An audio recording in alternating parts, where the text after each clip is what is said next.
আসসালামু আলাইকুম, hi guys, welcome back to my channel. আজকে আমি রান্না করব রসমালাই। এই রসমালাইটা একেবারে একদম সহজ একটা পদ্ধতিতে আমি বানাবো। কোনো চিনি শিরা বানাবো না। এগুলোকে আমি সরাসরি দুধের মধ্যে দিয়ে দেব, দিয়ে মালাইয়ের মধ্যে দিয়ে আমি রসমালাইটা বানাবো। আর এত মজা, এত টেস্টি হয়েছে কি বলবো।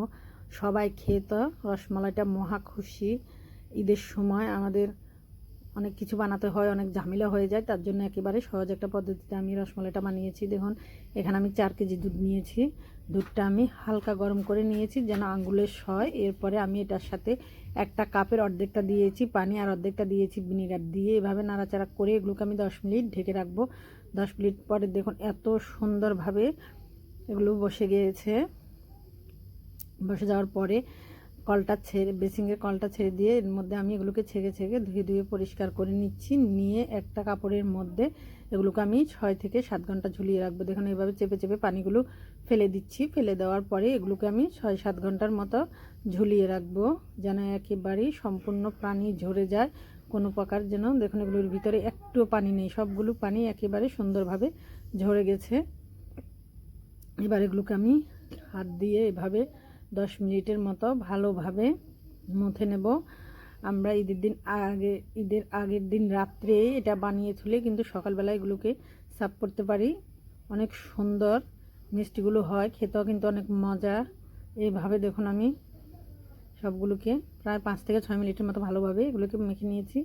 এবার আমি এখানে নিয়েছি 4 চামচ ময়দা, তার সাথে দিয়ে দিচ্ছি অল্প একটু লবণ। লবণটা অপশনাল, চাইলে দিতেও পারেন নাও দিতে পারেন। অনেকে আবার মিষ্টির সাথে একটু লবণ দিলে হয় কি মিষ্টির টেস্টটা আরও বেড়ে যায়, খেতেও কিন্তু অনেক ভালো লাগে। আর অল্প একটু দিচ্ছি কর্নফ্লাওয়ার, অল্প একটু দিচ্ছি বেকিং পাউডার, দিয়ে এগুলোর সাথে আমি দিয়ে দিয়েছি 2 চামচ পরিমাণ তেল।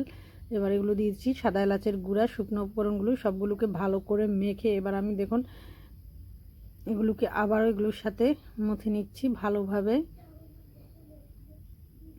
ছানাটাকে এভাবে আমি আরও 5-6 মিনিটের মতো দেখুন ভালোভাবে মুথে নিয়েছি। নেওয়ার পরে এগুলোকে একেবারে নরম সফট হয়ে গেছে।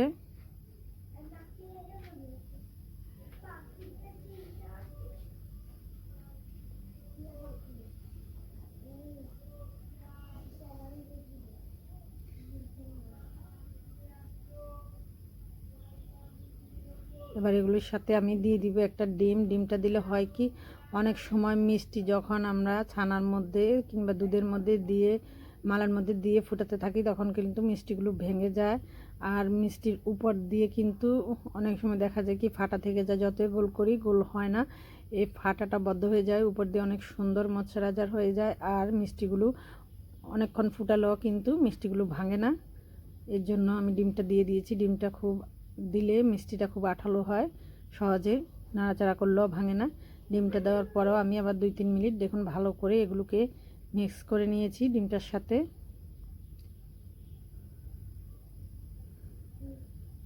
এবার আমি 2 হাতের তালুতে ভালোভাবে তেল মেখে নিয়েছি। নেওয়ার পরে দেখুন এগুলোকে লম্বা লম্বা করে আমি রসমালাইয়ের মতো করে নেব। আমি এগুলোকে একটু বড়ই করে নেব যেহেতু এগুলো স্পেশাল রসমালাই। দেখুন আমি অনেক বড় বড় করে এগুলোকে নিচ্ছি।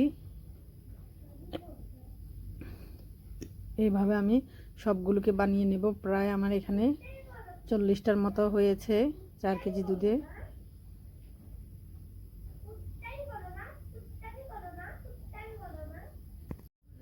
এইভাবে আমি সবগুলো মিষ্টি বানিয়ে নেব।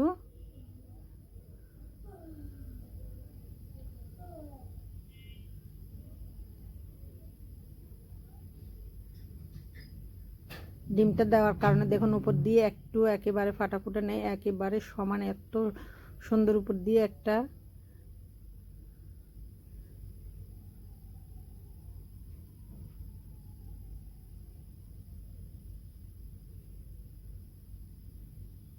ফাটাটাটা থাকলে হয় কি অনেক সময় এগুলো ভেঙে যায়। আর এগুলোর ভিতরে ফাটা জায়গা দিয়েই ভেঙে যায়। এই জন্য এগুলোকে একেবারে দেখুন এইভাবে করে আমি নিচ্ছি। এইভাবে আমি সবগুলো বানিয়ে নেব।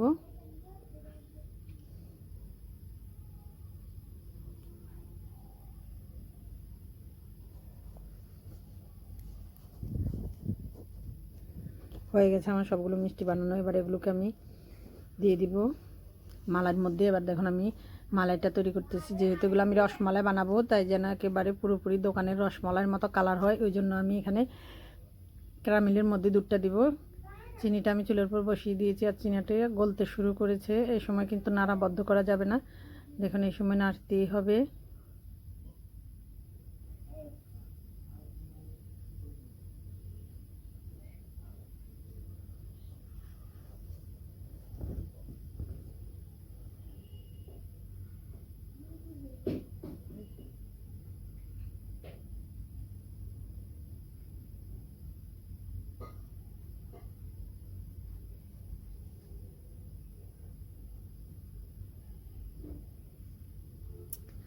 ক্যারামেলটা হয়ে এসেছে, এগুলোকে আমি আরেকটু কালার করব। আবার বেশি কালার করতে গেলে কিন্তু ক্যারামেলটা পড়ে গেলে তিতে হয়ে যায়, খেতে কিন্তু আর ভালো লাগে না।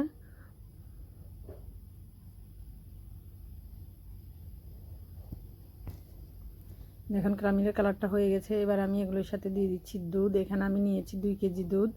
দুধগুলোকে আমি কয়েক মিনিট ভালোভাবে ফুটিয়ে তারপরে এগুলোর সাথে দিয়ে দিচ্ছি চিনি। 2 কেজি চিনির সাথে আমি আধা কেজি দিয়েছি চিনি, আপনারা চাইলে আরও বেশি দিতে পারেন।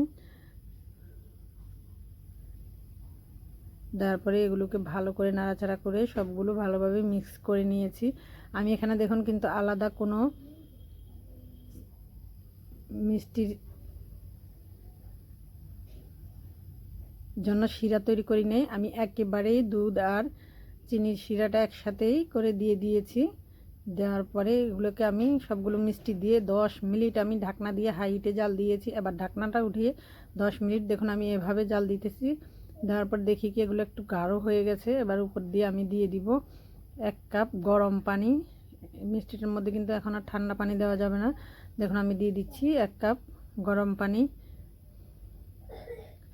আর দুধটা আরও গাঢ় হওয়ার জন্য, একেবারে মালাইয়ের মতো হওয়ার জন্য এগুলোর সাথে আমি দিয়ে দিচ্ছি কাস্টার্ড পাউডার। এখানে আমি 1 কাপের অর্ধেকটা নিয়েছি ঠান্ডা পানি। কাস্টার্ড পাউডারটা কিন্তু গরম পানিতে দেওয়া যায় না, তাই ঠান্ডা পানি নিয়ে তার সাথে দিয়ে দিচ্ছি আমি 4-5 চামচের মতো কাস্টার্ড পাউডার দিয়ে এগুলোকে ভালো করে গুলিয়ে মিষ্টিগুলোর চারপাশ দিয়ে দিয়েছি। একেবারে আঠালো হওয়ার জন্য মিষ্টিগুলো হয়ে গেছে আমার। নামিয়ে এগুলোকে আমি সারা রাত ফ্রিজে রেখেছি। সকালবেলা মিষ্টিগুলো আমি সার্ভ করলাম। এত মজা হয়েছে আর এত ভালো হয়েছে কি বলবো, একদম ঝামেলা ছাড়া এইভাবে মিষ্টি বানানো অনেক সোজা। আজকের মতো এখানে